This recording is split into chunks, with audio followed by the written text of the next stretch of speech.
cuando es correspondiente aplicar el mecanismo de solidaridad, o mejor dicho, ser solidario con quienes te formaron. Para llevar a cabo la explicación de cómo funciona nuestro mecanismo de solidaridad, usaremos de ejemplo los clubes de fútbol, los cuales ya llevan a cabo este sistema de solidaridad desde hace mucho tiempo. Los clubes, los cuales vendrían siendo en béisbol una liga o un programa. Dada esta explicación, podemos continuar. El anexo 5.1 del reglamento del Estatuto de Transferencia del Jugador establece que corresponde el mecanismo de solidaridad cuando un jugador profesional se transfiere durante la vigencia de su contrato, es decir, de los 12 a los 23 años, el contrato que adquiere con sus entrenadores. La contribución es del 5% de cualquier indemnización, incluida la indemnización por derechos de formación. Ese porcentaje se deduce para distribuirse proporcionalmente entre los clubes o el club, dependiendo el caso, que formaron al niño desde los 12 hasta los 23 años. Pero en su defecto en el béisbol, el niño es formado desde los 7 años. El artículo 21 del RETJ dice que corresponde aplicar este mecanismo cuando el jugador profesional se transfiere antes del vencimiento del contrato que adquirió con el programa o el club que lo desarrolló desde los 12 hasta los 23 años. Pero en el béisbol es desde los 7 hasta los 23 años, lo que implica un mayor gasto para la formación del jugador.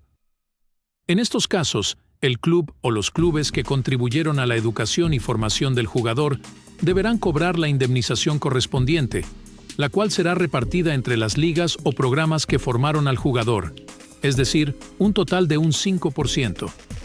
El reconocimiento FIFA lo otorga a partir de los 12 años por los recursos invertidos en un jugador, pero el reconocimiento Ivy lo otorga a partir de los 7 años por los recursos invertidos en un jugador. Ahora sumemos todo lo explicado y agregaremos un 1%, lo que hace que el 5% que les expliqué hace un rato se convierta ahora en un 6%.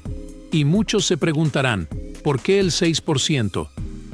Bueno, pues en el béisbol, el costo de kit básico de entrenamiento y seguridad de un beisbolista son muy diferentes cuando en precio se habla con los de fútbol. Ejemplo, el kit de entrenamiento de un jugador de fútbol, incluyendo el de seguridad como espinilleras, clavos dependiendo la posición, etc., vendrían saliendo en unos $104 mínimo, mientras que un beisbolista necesita lo siguiente: camiseta de la liga o programa, medias, guantillas, casco, el protector de la cara del casco, protección de coderas, protección de pantorrillas, protector para deslizarse, el anti-shock o ñameador, los clavos o botines de béisbol, el guante que este mismo puede variar el precio dependiendo la posición, brea para evitar accidentes con el bate y tener mejor agarre, el mismo bate que también es uno de los útiles más caros dentro del béisbol y el más importante para un jugador,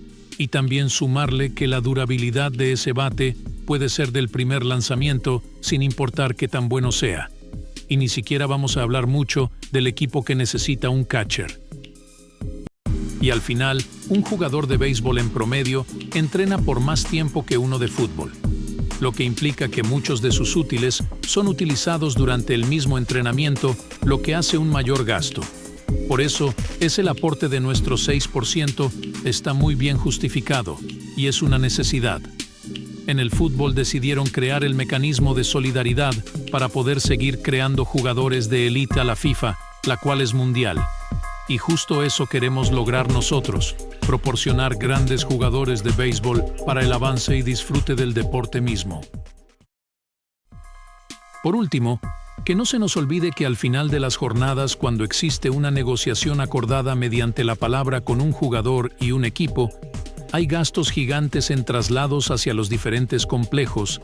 Estos traslados o viajes pueden salir muy caros, puesto que un entrenador puede estar en esta ida y vuelta por más de 3 años seguidos, en los cuales no reciben ninguna remuneración o ayuda por parte del equipo. O sea que estos entrenadores pasan por todo esto durante 3 años, en los cuales pueden meterse en problemas para conseguir enviar a sus jugadores a los eventos para que los vean, y aún así después de todo esto no conseguir nada, pues como ya ha pasado muchas veces antes, Estos equipos devuelven los contratos, haciendo que el entrenador termine en deudas que no podrá pagar, puesto que su jugador no fue firmado por ningún equipo después de la devolución. Así que ya pueden imaginarse los horribles momentos que son producidos por el abuso de los equipos cuando devuelven un contrato, muy probablemente arruinando no solo la vida del entrenador en el proceso, sino también la del jugador. Con todo esto dicho, esta charla puede terminar. Espero que hayan entendido correctamente cómo funciona nuestro nuevo mecanismo de solidaridad.